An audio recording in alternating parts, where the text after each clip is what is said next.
Hello everyone, welcome back to this channel. In this video, I will show you the easy and clear steps on how to delete items in favorites on the Etsy application. So how to delete items in favorites on the Etsy application. Make sure you keep watching this video until the end. Let's get started right away. Firstly, open the Etsy Store app on your Android device. This is the initial screen of the Etsy Store app.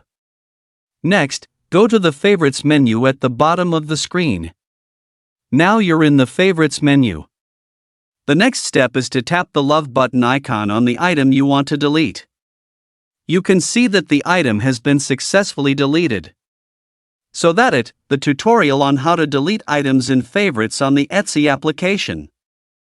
Thank you for watching. I hope this video was helpful. See you in the next video.